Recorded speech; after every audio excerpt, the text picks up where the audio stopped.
I'm ready. Alana Jaylo. Yes. We were just talking about food. Yes, we were. You're excited to make more stuff in the kitchen, as am I. Yes. What do you think of what we did last night with the baked potatoes? So, it's pretty easy peasy. Unfortunately, right now, my oven timer only has a light and a click that notifies you about the oven preheating. Eventually, that's going to be resolved, so I'm not going to use the oven for a while. But the baked potato recipe was pretty easy, and it's all worth it when you put the spices and the cheese and the sour cream to finish it off once it's out of the oven and into your bowl or plate or what have you. We made 4 last night, and we saved 2 of them for this afternoon. Yes, we did. We just finished eating the last 2 of them. And I also saved the butter. Yes, you did, in Yes, a Tupperware drawer. Yes, I did. Yes, that was a good move, babes. Yeah, Tupperware is fantastic. I love Tupperware. Yes. Yes. I don't know. Some people have Tupperware parties. I've never been to one. I've heard them talk about that on Cheers, but I didn't know that that was a real thing. I heard it was, but I guess that's like to showcase really good Tupperware if you want to buy it or something. I'm guessing, because I've never had... I don't know why women would want Tupperware parties, or women want to go to a Tupperware party, but I guess maybe because a lot of women are packing things, and they're packing lunches, and packing things for their husbands, or what have you. I believe that that's something that may have happened way back in the day before the internet was a thing. Right. But I'm not sure how much that occurs in our modern life. Well, I knew someone, actually, now that I think about it, I know someone rather, that was putting together a Tupperware party. I did not go to it. You know this person too, but I won't mention this person's name. Okay, man or woman? Woman. I'm Woman who's going married. Oh, I think I know who you're talking about. I don't think you do. But I know her. You know her. You know her and her husband. A little bit. I'm going to guess when we're done with this. Okay. Very nice, babes. Really nice. How did the sourdough Italian-inspired bread turn out? The bites. Oh, it was so good, especially with the cheese. Mm-hmm. Yes. I'm going to keep some of those, but I'm going to give you a bag to take home with you. Yes. Yes. In fact, I think I'll be so nice that I may just give you the bigger bag. I like that, babes. Yeah. I think that'll be good. Yes. It tastes so good when you add the cheese on there because it melts just on top of it. Oh. We also rolled them around some cheese, too. So yes. they're very, very cheesy, but good. Oh, yeah. And when the bread was, before the bread was even ready to be put in the oven to rise a little bit, it was just, the dough was just really good. Really firm. Yummy. It was good. I believe the next time we should use 2 cheeses. Maybe a... Asiago, maybe? Asiago. Asiago is good. To fill it in, right? Yeah. In the middle. Yeah. And then we top it with sharp cheddar. Yes. Also, sorry, go ahead. So how... I'm sorry. I was just thinking, how are we supposed to put it in the middle? Are we supposed to split them open, or... No, we just roll out like I did last night. We roll it out with our hands. We put some cheese in the middle of that, and then we roll it back together into a ball shape. Oh, I see. And then top it off with other cheeses. Yes. Or other cheese. Yes. Also, next time, we use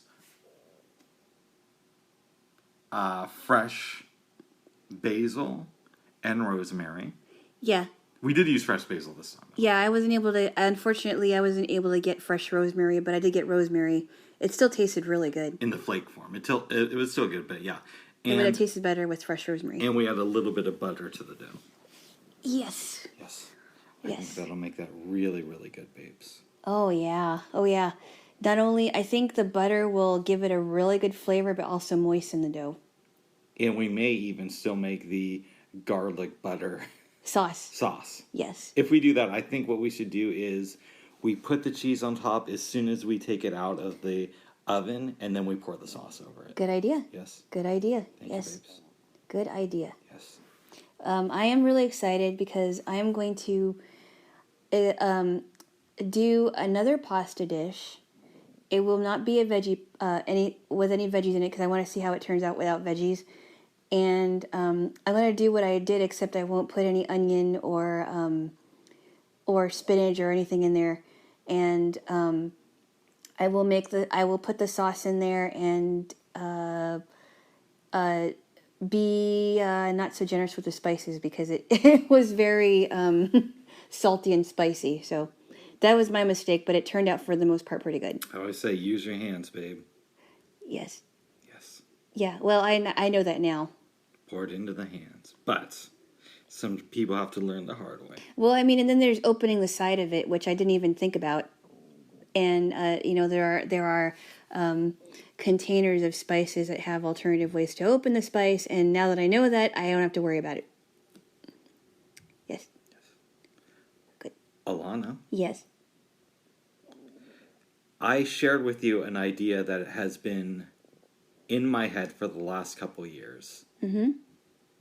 I went through this phase right before we started dating, actually, where I would cook at least one new meal a week, but I would also post pictures of it to Facebook. Mm-hmm. Did you really? Yes, I did. I did not know that. I still occasionally do that, but not here because I respect your privacy. Oh. And a couple of people contacted me personally. Mm-hmm. They suggested that what if you did some sort of a cookbook or something of this sort? Mm-hmm. And that really wouldn't be my thing. Mm-hmm. But I've still been thinking about the idea of uploading some videos to YouTube showing how a blind person could cook. It becomes a little bit more complicated than just doing it because there would have to be a lot of editing involved. Yes. And I'm not the best with camera angles. Having said all that, it is something that I still think about fairly often. And I just suggested to you that maybe you could do maybe for a while you could do some cooking tips or baking tips. I don't know if I'm going to do that, but who knows? Who knows, yeah. Yeah, babe. I honestly wish that more blind people would upload, if they're able to, upload cooking and baking videos. Because there are blind people that are very, very advanced in the cooking and baking areas. I know you're not in the NFB. Or any organization for that matter. But have you ever bought their cookbooks? No, I didn't even know they had them. They do. Really? Yeah, I think you can order them online. But when I went to Washington in 2007, Mm-hmm. we traveled down to Baltimore, where the headquarters of the NFB is located. Mm-hmm. And I believe in their gift shop, they had a cookbook that I bought a copy of. Really? I don't have it anymore, though. Oh. Yeah. But the point is, that might be an avenue that you want to explore, babe. Well, there is. So, I am a subscriber to blindmysmart.com, as you know. Go ahead. Because of what happened last Christmas. Well, you got your gifts, so I was happy. But they made it right. Yeah, they did make it right, and my faith is still in them. Anyway, but they do have they have promoted a cookbook, which I don't know. I don't remember how much it costed, but it was a little pricey. It was called Cooking in the Dark. And I don't know if there's another way to get it, or if it's just through the website. But I'll look into the NFB cookbooks because I've always wanted to have some cookbooks around. They're good to have, babes. Does it cost anything to order them from online, or do you just go to the website and just order it? I don't know for sure. I only purchased one, and it was in person. But it was sometimes the NFB will nickel and dime you, in my opinion. But they did not do that with the cookbook. I think it was something like $10. Oh, so you mean they would raise up the prices? Is that what you mean? Well, in my opinion, others can agree with that. I think that they can charge too much for products that I don't really appreciate. Okay. For example, they had, what was it called? The Iowa cane? Oh, really? Okay. I might be getting the name of that wrong, but it was this cane that they tried to get everybody to adopt back around 2009, 2010. Uh-huh. And it was this cane that broke very, very, very easily. Oh, in my I experience. See. I know that there are California canes. I think they're called. Okay. But Iowa canes, that's terrible. Were they made of like carbon fiber? It was really unsturdy. I think I went through 3 canes in literally like a month. No. Yeah. And they had to abandon the idea of making this the default cane because it was so flimsy. That's why I like graphite ones, because graphite canes can last for a long time. Okay. Yeah, I mean, mine is made of graphite. I just like the long cane that they have. And they give those canes, the ones that I use, away for free. But I don't like the straight ones because I like something that I can actually carry and fold and put in my purse. There are definitely disadvantages to it. Yeah. But I feel that the pros outweigh the cons. Why is that? Well, one, it's harder for you to hide your blindness if you have a straight cane. And it's somebody who is a high partial. That's a big thing to me. Okay. I also feel like you get a little bit more sound out of it. You have to be more aware of your own blindness. So it's not just that it's showing the world that you're blind. It's also reminding you of it.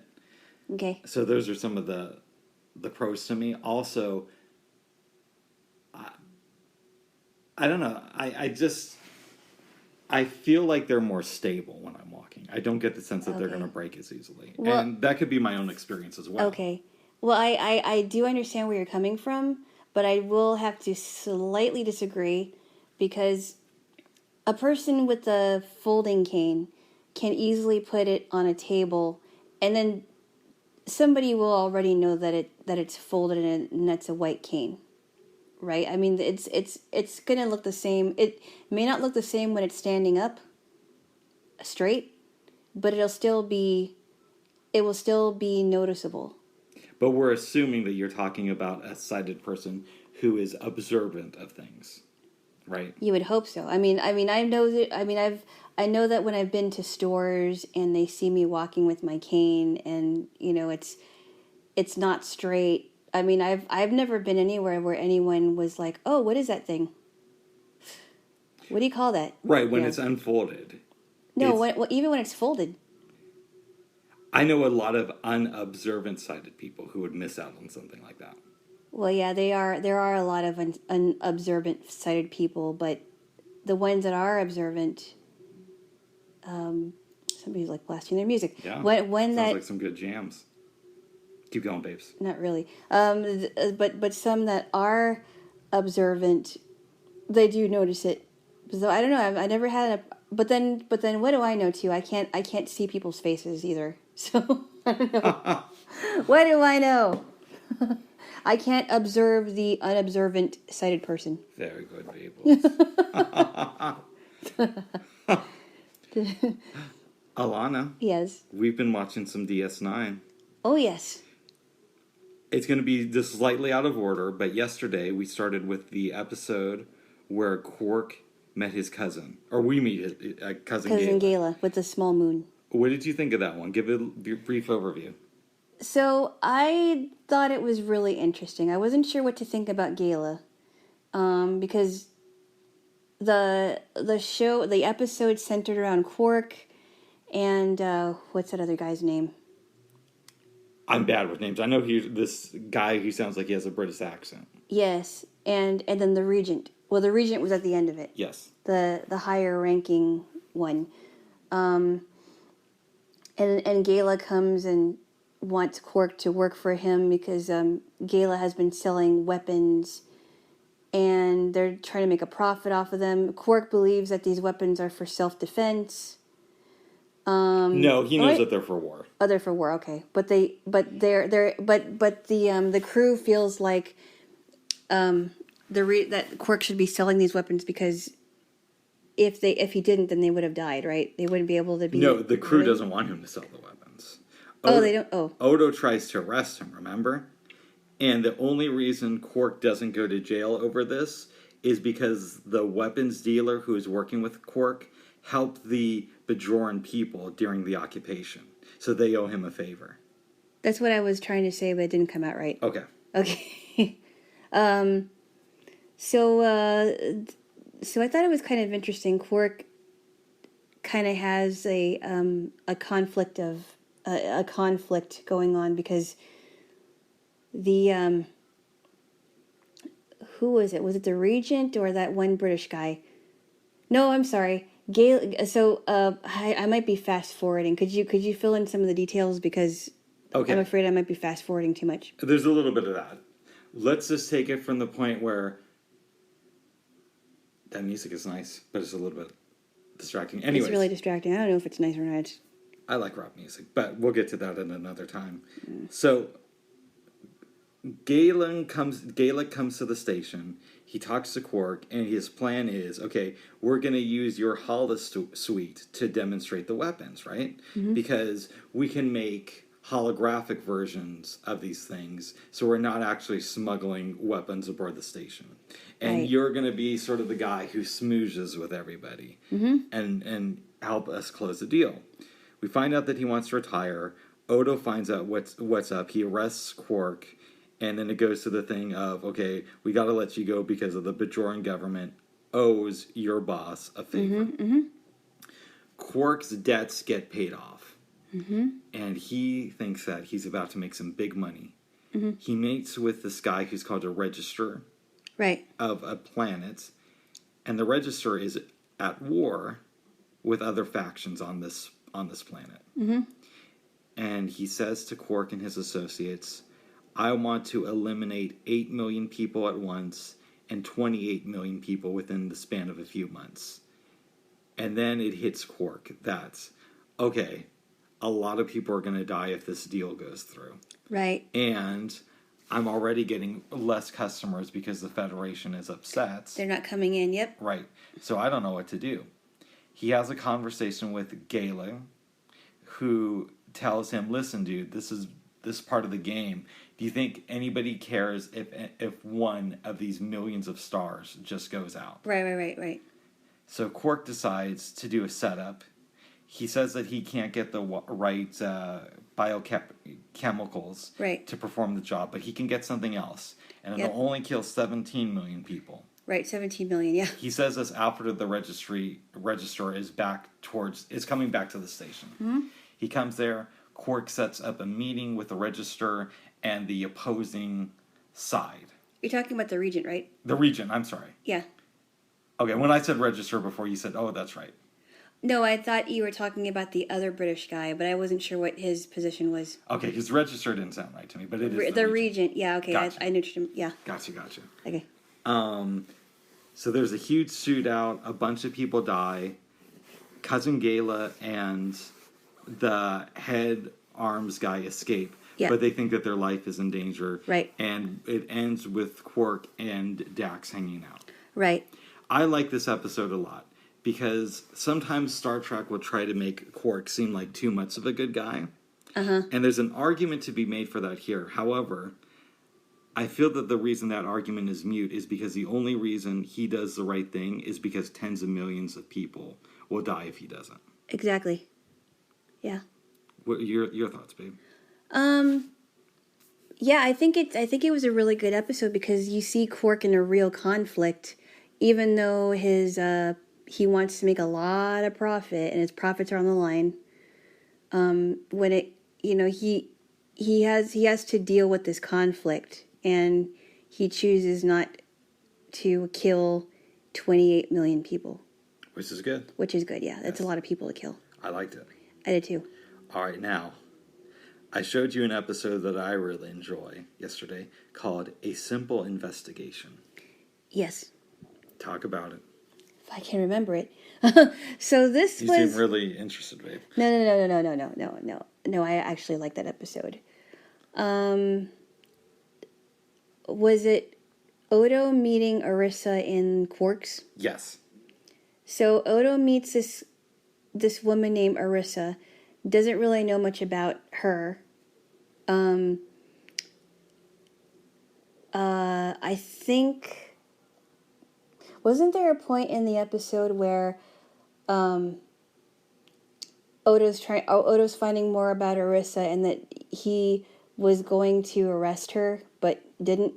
She broke into the security systems. Yes. But Odo secured them, and she had some sort of, I forgot what they called it, but it's some sort of like patch that interfaces and gets information. And that patch sent a feedback loop, which pushed her out of the system. Yeah. So he did not arrest her. And meanwhile, I mean, since the first day he saw her, he just felt like really, really attracted to her. And this was the same episode where Miles and his baby Yoshi were without Keiko, right? Yeah, I didn't really care for that side plot. Yeah, that side plot was meaningless compared to this one. Yeah. Anyway, and so it was suggested. Was it Bashir who suggested it for him to tell Urissa how he felt? Odo goes into the holosuite. Yes. As Bashir is running a program, and I love this scene. That's great. And they discuss it, and that's basically the gist of it. That's right. So, fast forward, Odo and Urissa get very, very close. Well, hold on. I should also say that he had to keep her in his quarters to protect her. And that's why she ended up in his quarters in the first place. Keep going. And they get really close. He spends the night with her, blah, blah, blah. You know the deal. And, okay. Go ahead, babe. Go ahead. And, and so that, you know, he was late to getting on the bridge in the morning because, well, you kind of can, it's implied what happened. And they're finding out more about Urissa, and it turns out that she was a spy for the Adanian government. And her original memories were erased. They were stored on this crystal. Yep, the data crystal. She crystal. didn't know what it had on it. Right. And I guess I could mention this now if that's all right with you. It's not, but go ahead. What? Go ahead. You didn't know what it was? Go ahead.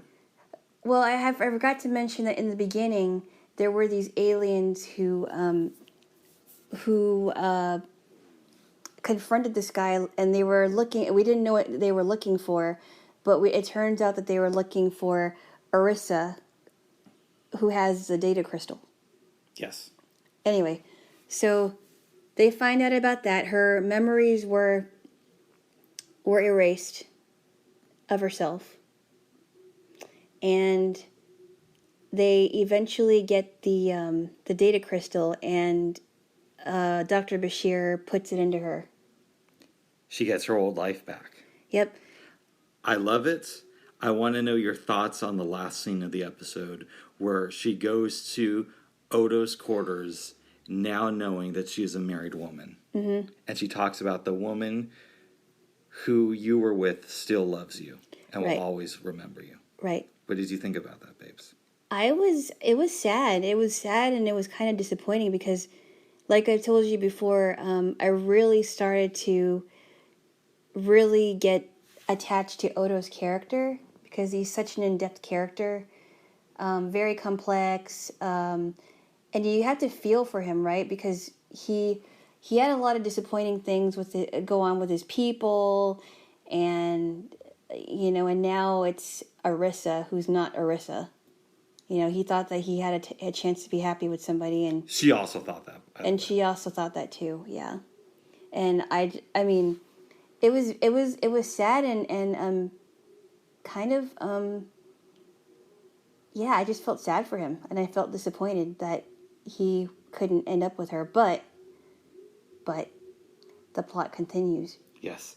The plot continues. In a way, this episode reminded me of like an old 60s or 30s even detective novel.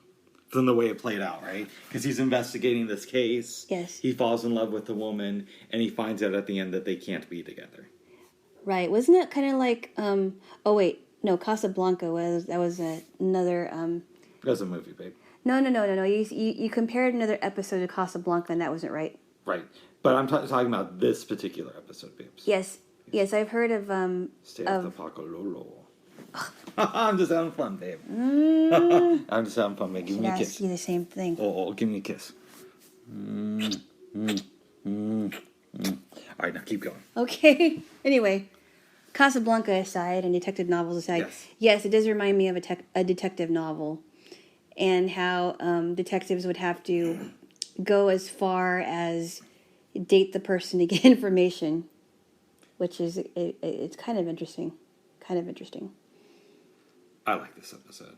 Yes. Yes. Yes. It was good. Yes, people. But it was kind of sad. Wait, so was it this episode that had the thing with the kid, or was it the one with Quark's cousin? It doesn't really matter. Wait, what are you talking about? Remember the thing with Miles and his son won't sleep? Was it this one, or was it the one with Quark's cousin? It doesn't really matter. Yeah. It was one of them. It was one of them. It's a bad plot line. It was one of those. I don't know why that was in there, but he was getting used to having taken care of his son. That was one of the episodes. I'm not quite sure which one it was. Yeah. Yeah. Good babos. And then I showed you an episode this morning that I love. Yeah, this Children. This is a very, or was it Children of Time? Whatever it was. Whatever it was, yeah. This was a really good episode, but also very, very surprising. A lot of twists in the episode. It's strange even for a DS9 one. It's very strange. You know. Yeah, very, very clever, very creative, but very strange. Do we want to give it away, or do we want to talk about it in general terms? Why don't we talk about it in general terms? Well, I think the one plot line we should give away is this is the episode where Kira finds out that Odo is into her. Yeah, he loves her. Yes. He's loved her for over 200 years. That's right. What did you think of the way this episode came together?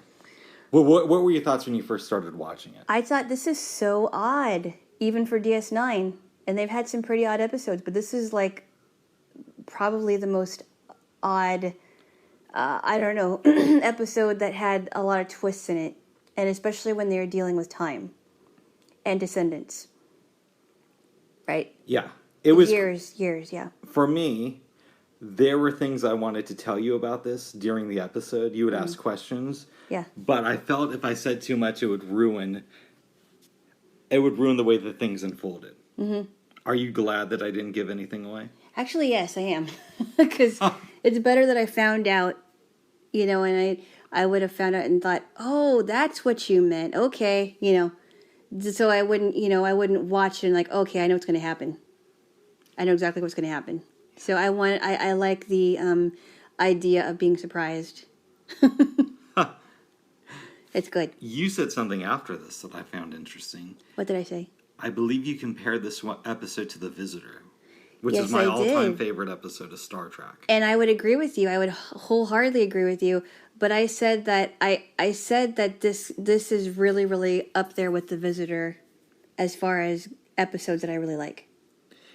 This isn't my favorite episode, but it's probably in the top 10. I think the episodes that really deal with time, really, I like them. I do too. It's like it really makes you think a lot about time and how time is in reality and how a show like Star Trek Deep Space Nine can play with it so much, and I think it's interesting to think about. I would agree with that, babes. So, we have some really cool stuff coming up. Yes, I'm sure. Yes, babes. But before we get to that, yes, let's get to the films we watched last night. Oh yes, that we have to get into. Yes. After we finished eating, yes, I showed you Naked Gun 2.5. Oh my goodness, that is really, really funny. That's just as funny as the first one. I made a comment to you that this movie had like funny stuff happen from beginning to end. I mean, endless funny stuff from the time that Frank Drebin was eating his lobster. Yeah. And the thing accidentally bites the nipple of the police captain. The lobster? Yeah. And she was sitting next to him, right? Mm-hmm. What happened to Barbara Bush? First he hits her with the door. Then he pulls a chair out from under her. She's starting to sit down. And I think he hits her over the face. And then at the end of the movie, he pushes her over the balcony. The person who played George Bush Sr. was really good. I kind of wonder if that was Dana Carvey. I do too. Because Dana Carvey really did a good version of George Bush. Yeah, he's great. Oh my God, I think he is so underrated these Dana days. Carvey is hilarious. People always talk about Mike Myers No, Dana Carvey's great. And though. Adam Sandler from that crew. But to me, the standout are Phil Hartman and Dana Carvey. Phil Hartman was great. Well, I like Adam Sandler too. I think he's funny as well. I do too, but to me, Dana Carvey appeals more to my sensibilities. And Phil Hartman. Oh, Phil Hartman is. Did Phil Hartman do some political satire also? I think he might have. You know what? I think he may have been a voice on The Simpsons. He was. He was Troy McClure and Lionel Hutz. Everybody. Oh, that's right. Well, everybody. Well. Hi, I'm Troy McClure. You may remember me from movies such as... Did Phil Hartman do my voice? Is that what it said? That's what one of the movies was. That was funny. Did Phil Hartman do my voice? That's funny. Thank you. I made that up. That would be hilarious if that was true. Anyways, a little bit less Pocololo for you. Oh my goodness. No, you don't do that. No, I don't. Okay, so back to Naked Gun 2.5. Tell me what stood out to you. We don't have to give everything away, but what were some of the scenes that really made you... I thought the one where Priscilla Presley's character Jane was in the shower, and the guy who broke into her house was singing with her when she was singing The Way We Were, and she doesn't know what's going on, and he starts to shoot, and you know. And there's all these animals. There's like a pig, probably a chicken, a cat, a dog, and he steps over the pig. And it was just so funny. And Robert Goulet was great in this movie too. Yes, he was. That's what I know him for best. Well, Robert Goulet is also a famous singer. Was. Mm-hmm. I mean, he did die. Yes. Robert Goulet was famous on Broadway, and he was also an actor. I don't remember any movie except for this one. And then he sang. So good for him. Good for him. And then I liked the fake Meinheimer. Poor Mr. Meinheimer, man, he got his wheelchair. Oh no, he was going backwards. Well, no. Poor Nordberg. Nordberg always gets it. But in fairness, a couple years after this movie, he did literally get away with murder, so... I believe that till today. Right. I still believe that till today. I do too. But we don't have to discuss any Simpsons wrong or whatever. No. We don't need to discuss OJ's wrongs or rights or whatever. No. He's not here to defend himself. That's right. Anyway, no, I thought it was hilarious from beginning to end, and how Frank ends up with Jane. I love the scene early on in the movie where they're at the bar, and they have that singer who's doing this really depressing song. Finally, Frank goes over to see Jane, and they have that conversation. She's like, well, you were always into your work, and he says to her, well, you were always into the end zone layer. He's like, no, it's the ozone layer. Like, oh, Frank, you always never understand. He explains to her how he bought 1,000 acres of Brazilian forest and had it all burned to the ground so that they could build their dream house. And says to her, do you think it's easy displacing an entire tribe? And he kind of, I love the character of Frank Drebin because... He's great. You kind of get a sense that he is... he's a bumbling police officer, right? Of course. He's a bumbling police officer. He doesn't know what's going on. He has no idea about how to woo Jane, because he's always making some really, really weird and funny mistakes. And he's just very clueless about what's around him. But I love him though. He's just so funny. It's great. Yeah. Yeah, there's so many funny things. Leslie Nielsen was a right actor for that role. Yes, he was. Yeah. Yes, he was. Absolutely. I hope that they never do a remake of this movie. I hope they never do any more remakes of the Naked Gun movies. Well, I don't think they have. There was talk about it a few years ago of doing it again with Steve Carell, I think. Okay, I don't think that would have been a good idea. I don't think that's... I don't have anything against Steve Carell, but I think that Leslie Nielsen, now that he's not here anymore, was the best Frank Drebin. Absolutely. Frank Drebin. Frank Drebin of Police Squad. Of Police Squad. Yes. So funny. Great movie. So let me get this straight. The Police Squad was in L.A. in the first movie. Yes. And then the Police Squad was in D.C. in the second movie. Yes, and everybody who was in the original Police Squad, like Nordberg or Ed, are magically in D.C. now. What I thought was really funny was when he goes up to Jane, and he goes, "How are the children?" And she says, "We had no children." Oh, Alana. Yes. I wanted to start it this way, but I forgot to. What? Alana, we haven't talked for a while. How are the children? We have no children. Oh. We haven't even been married. That's right. Well, they were not married. They were not married, but that's why it's so funny. How are the children? We had no children. I love that line too. I lived here for 2 years now. Yeah. You keep thinking about and Mr. Meinheimer. I really liked Mr. Meinheimer. He's great. And she was like, "You keep thinking about him, don't you?" Like, yes. Well, he comes back. That's a scene where she's at work late again. Yes. And Meinheimer returns from a dinner at the White House. Mm-hmm. He's early because he planned to give a speech, but some bumbling idiot kept messing things up at the dinner. We know who that is. We know from the intro that it was Frank Drebin. Yes. Oh my goodness. Yes. Yes.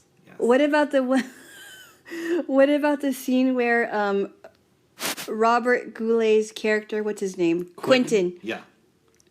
He somehow ends up being pushed off of the was it the balcony? What happened was he had put this bomb in motion. Yep. They had 7 minutes to turn it off.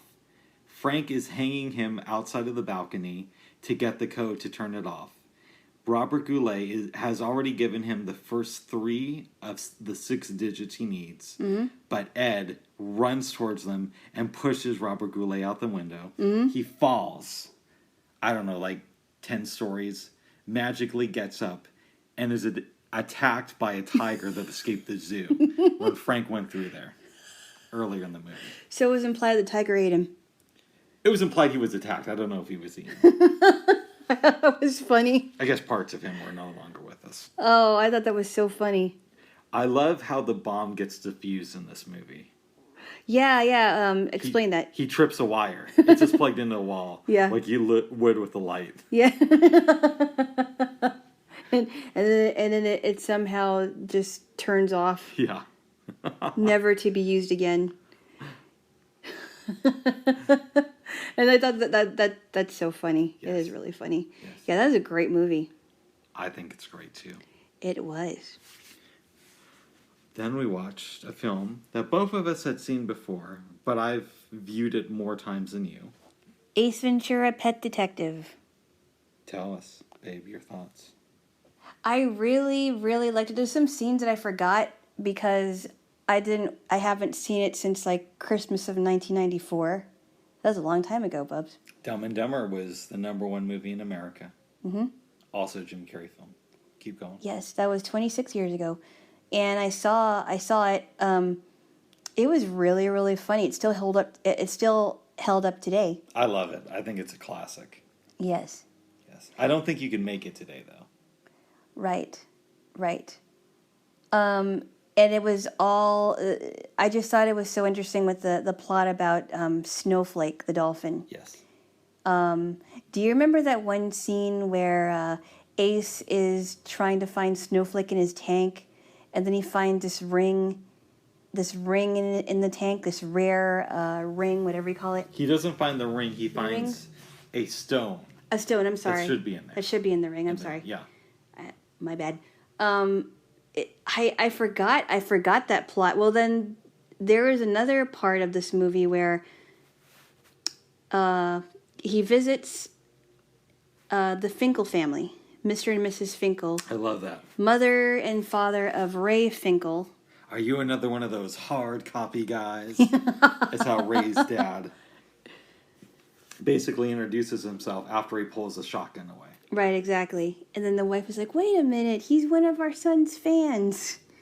And so she's baking cookies, and they're like football-shaped cookies, and she's believing that Ray Finkel is going to come back. And while she's getting the cookies in the kitchen, her husband's like, Ray's not coming back. He went to a mental institution. Dan Marino should die of gonorrhea and rot in hell. Would you like a cookie? Those are her words, not mine. Those were her words, yes. I'm sure Dan Marino's a nice guy. Yeah, Dan Marino did a good cameo appearance in this one. I normally don't like celebrity cameo stuff. You know how I feel about that. I know. But I think you're nuts, but yeah. In this movie, for whatever reason, it works really well. It was funny. It was funny how he was, and so he was on a mission to find out where Ray Finkel was, and that also had a connection to saving Snowflake the dolphin in time for the Super Bowl. Because Snowflake the dolphin was supposed to be a part of the Super Bowl halftime entertainment. Also, we find out about Lois Einhorn. Oh, yeah. I don't think we should give that one away. Okay. We don't want to give this away, but it's a great movie. You should definitely watch it. Having said that, the sequel is not worth seeing, I don't think. Yes. I forgot, too, that Courtney Cox was in this one. Courtney Cox, yeah. Cox. It depends on what part of the country. No, it isn't. No, it doesn't. In Portland, we always pronounce it Cox. It's Cox. Now, I know most of the country pronounces it differently. No, because it's spelled differently and it's said differently. Anyway, it depends on the pronunciation of where you go. I think with the Oregon accent, it makes sense. But keep going, babes. What Oregon accent? The one where we pronounce Courtney Cox. It's Cox. See, you said going. Cox. You were correct. Anyway, so I forgot she was in the movie, and I also forgot about Sean Young, who was, crazy. She plays Lois Einhorn, but that's as much as I'm going to go with that. This was after the James Woods stuff. Right. We don't have to go there. You told me about that. I gave you the Sean Young quote about James Woods. I thought it was pretty... it always makes me laugh. It was below the belt. But we won't talk about that now. I thought it was literally below the belt. Oh but, my God, but there was a reason. You know, I did know somebody whose name was actually James Woods. Really? Yeah, he went to my middle school. This is going to sound crazy. Yeah. I know he's super conservative and he seems like a slimy guy, but... Wait a minute. What are you trying to say? Hold on, babes. You got to let me talk. Okay. He does seem kind of like a smarmy, slimy guy, but part of me would love to have a meal with him. Because he's so mysterious. I think he's probably a really good storyteller and a funny person. Mm-hmm. That doesn't mean I'd want to trust him with anything. But if I could just have lunch with him once for a couple of hours, I think I would have a very, very good time. Even though you think he's kind of sleazy? Yes. Okay. Yeah. Well, I guess we know now that Sean Young doesn't really think much of the guy, but you'd still have lunch with him. I would still have lunch with him. Hell yeah, if I had an opportunity to have lunch with James Woods, I probably would keep it away from politics. I bet he has some great stories, though.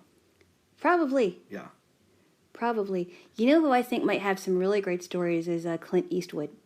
Oh my God, yes. I would love to meet Clint Eastwood just for the fact that he might have, because he's been doing movies for a long time. He's 90 now. Yeah, I think wasn't he in a movie called Hang 'Em High? It's possible he was.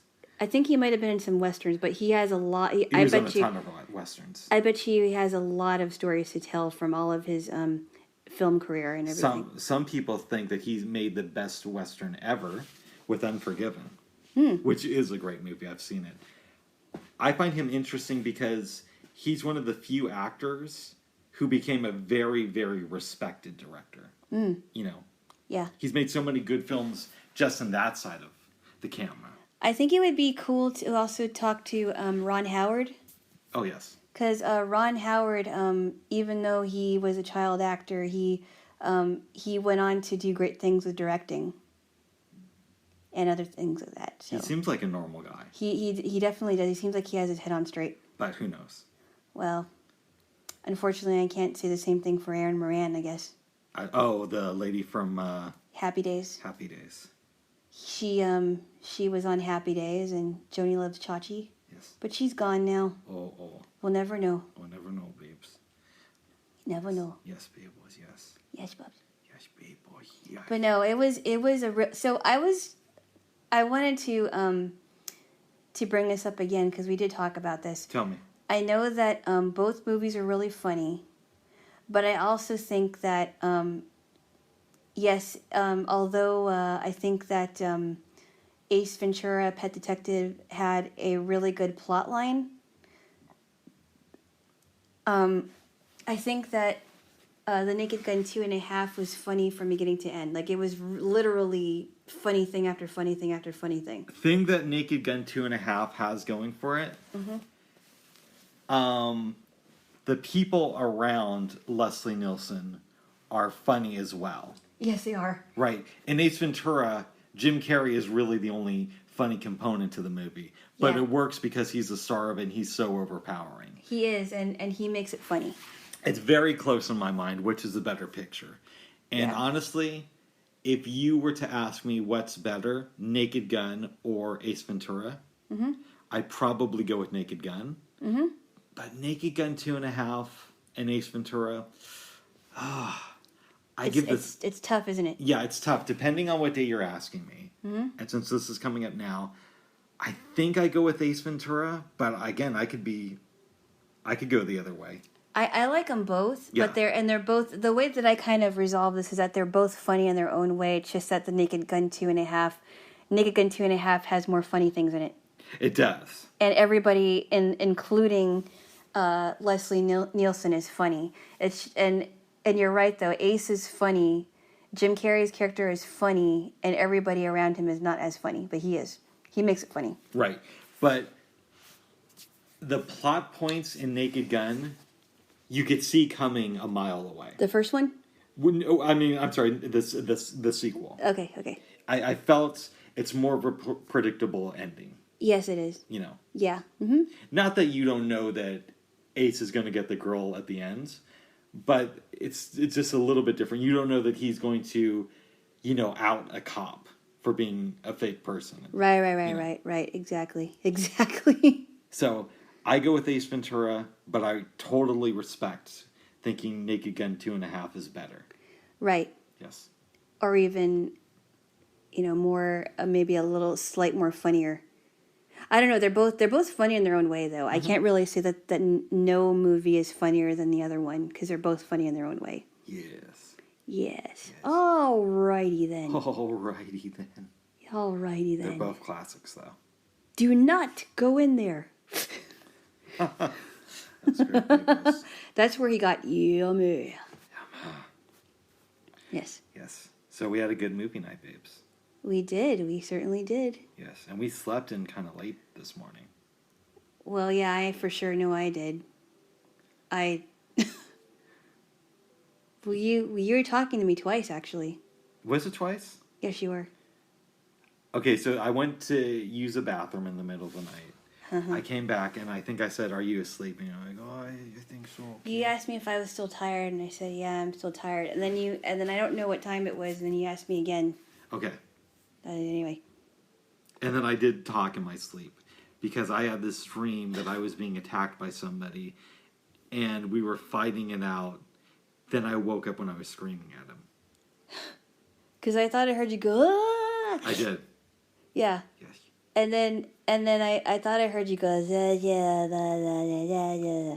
I don't remember doing that. However, it's possible that happened. Yeah. Yes. Well, I had a weird dream too. Tell me.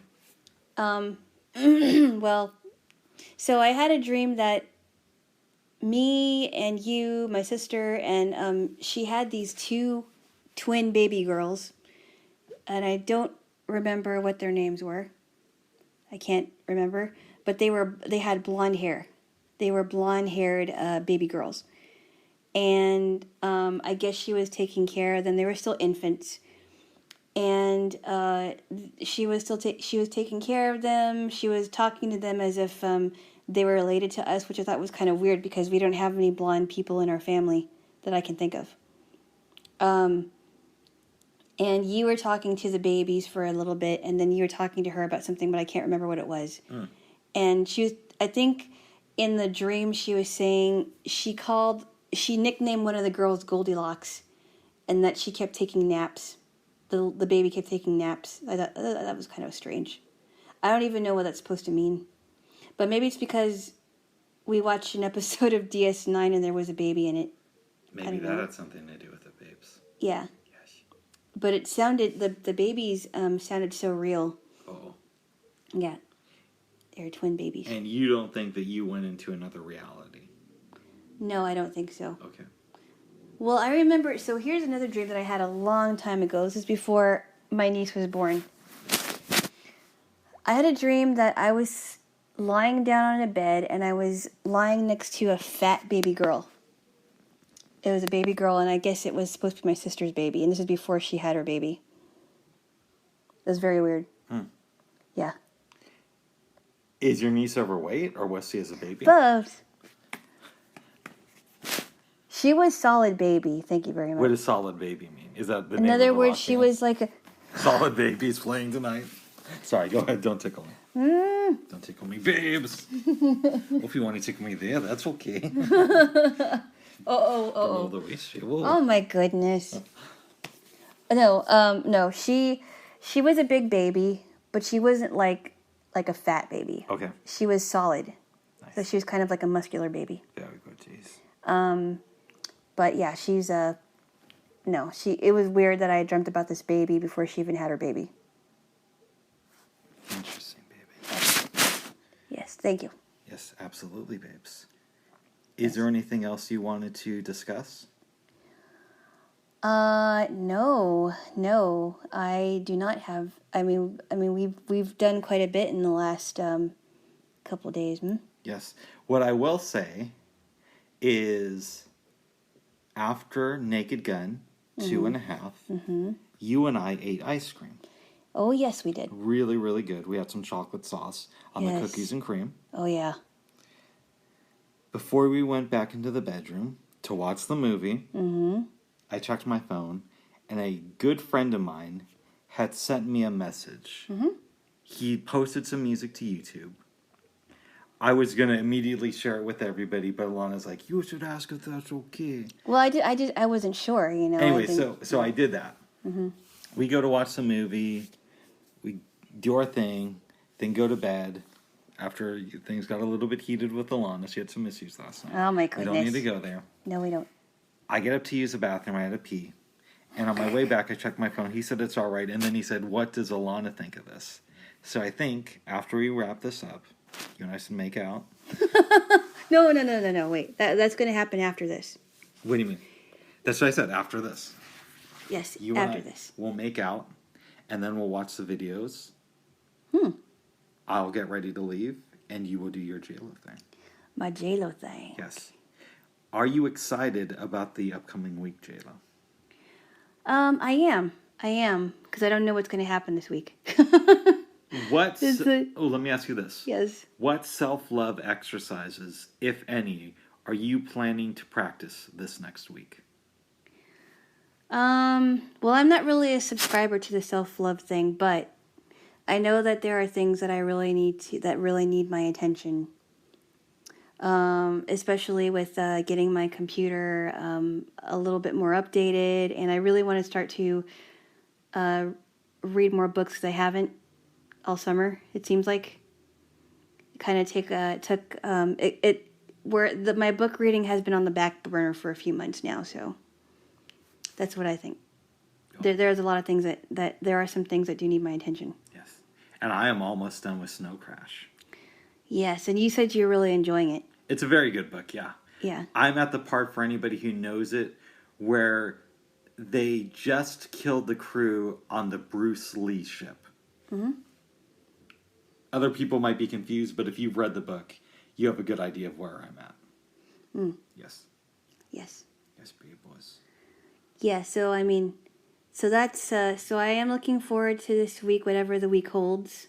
What about yourself? To me, a theme that's going to go throughout this week is checking in with people in my life. I have a few conference calls planned. I'm going to call some people where it's just going to be the two of us on the phone and just see how things are going. That's going to be a self-love exercise, is being authentic with the people in my life.